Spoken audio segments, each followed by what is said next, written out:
बिस्मिल्लाहिर्रहमानिर्रहीम। अस्सलामु अलैकुम। स्टूडेंट टॉक में खुश आमदीद।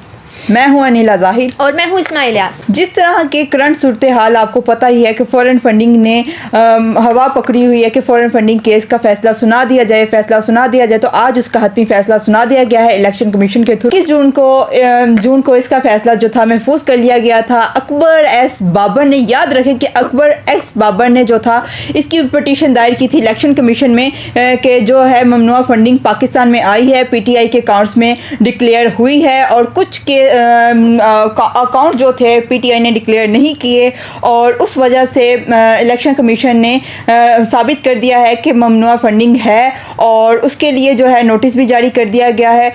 और साथ ही साथ इलेक्शन कमीशन ऑफ पाकिस्तान ने ममनुआ फंडिंग केस का फैसला सुनाते हुए PTI को झूठा इकरार दिया कि उनके जितने भी बयान हल्फी थे वो सब के सब झूठ निकले। फॉर्म 1 जो था वो भी गलत हुआ। आर्टिकल 6 इस पे आयद किया गया है कि आर्टिकल 6 इस पे लगाया जाएगा कि आर्टिकल 6 के अकॉर्डिंग जो है ये ममनुआ फंडिंग है। अब देखना ये है कि क्या इमरान खान जो हैं वो नाअहल होते हैं 62 और 63 के आर्टिकल के। अब देखना ये है कि जो चीफ इलेक्शन कमीशन ने साकिब निसार साहब जो थे उन्होंने इमरान खान को सादिक और अमीन डिक्लेयर किया था। अब देखना ये है कि क्या इमरान खान सादिक और अमीन रह पाते हैं।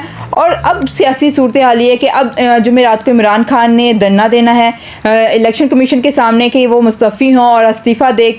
इसके बाद आपको और बताएं और इन्फॉर्मेशन देते चलें कि 351 गैर मुमालिक कंपनीज हैं जहां से इन्होंने फ़ंड लिया और इनमें से 34 गैर मुमालिक अफराज हैं जहां से इन्होंने फ़ंड लिया। इसके अलावा तहरीक इंसाफ में वोटन क्रिकेट से जो इन्होंने रकम ली है वो है $21,21,500 फ़ंड।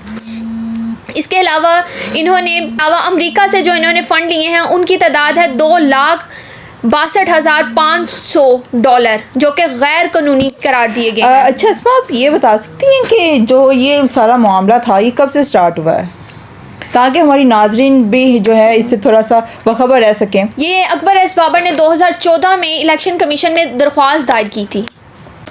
14 नवंबर 2014 को अकबर एस बाबर ने ये पटिशन दायर की थी सुप्रीम कोर्ट ऑफ पाकिस्तान में कि ममनुआ फंडिंग पाकिस्तान में आई है, तहरीक इंसाफ के अकाउंट में आई है, वो डिक्लेयर हुई है। आज इस तरह के इलेक्शन कमीशन ने भी ये सूरत हाल पे उन्होंने कहा है कि ममनुआ फंडिंग केस जो है वो हुई है इमरान खान के अकाउंट्स में और कुछ अकाउंट जो थे वो डिक्लेयर हुए हैं। 8 अकाउंट डिक्लेयर हुए हैं। पॉलिटिकल पार्टीज़ ऑर्डिनेंस 2002 के तहत भी गैर मुल्की फंडिंग आना और सियासी जमातों के मफाद के लिए वो इस्तेमाल होना गैर कानूनी है। इस तरह के section 204 of the election act of 2017 के मुताबिक जो है वफाकी हुकूमत जो है इस चीज़ की मजाज होगी कि वो सुप्रीम कोर्ट में एक रेफरेंस दायर करे और उसमें बताया जाए और सुप्रीम कोर्ट के हक़ में ये फैसला होगा कि क्या वो इमरान खान को नाअहल इकरार दे सकते हैं 62 और 63 के आर्टिकल के अकॉर्डिंग।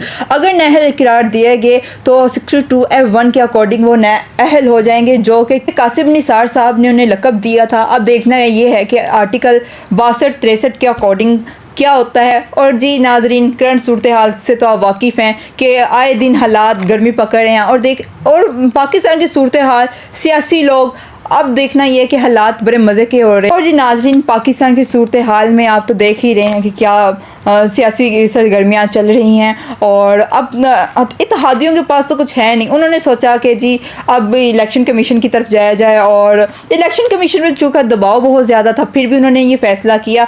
अब देखना ये भी है कि क्या वो फ़ैसले उन पर भारी पड़ सकते हैं कि नहीं पड़ सकते हैं। अब ये भी बड़े मज़े की सूरत हाल है।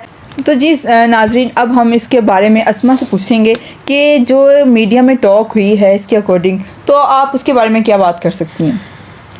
जी अनिला, आपको सबसे पहले तो बताऊं कि शाहिद खाकान अब्बासी जो कि नून लीग की पार्टी से ताल्लुक़ रखते हैं, उनका रद्द-ए-अमल ये आया। उन्होंने बोला है कि अब साबित हो गई है कि सबसे बड़ा चोर जो कि PTI ही है, जो कि ख़ुद को कहते हैं कि हम सादिक और अमीन है, जो कि इनको टाइटल मिल चुका है। इसके अलावा इन्होंने कहा है कि इसराइली और भारतीयों समेत इन्होंने 351 कंपनियों से फ़ंड लिया हुआ। ये फ़ंड क्यों लिया, ये तो ख़ुद को डिक्लेयर करते हैं कि हम लोग सादिक और अमीन हैं।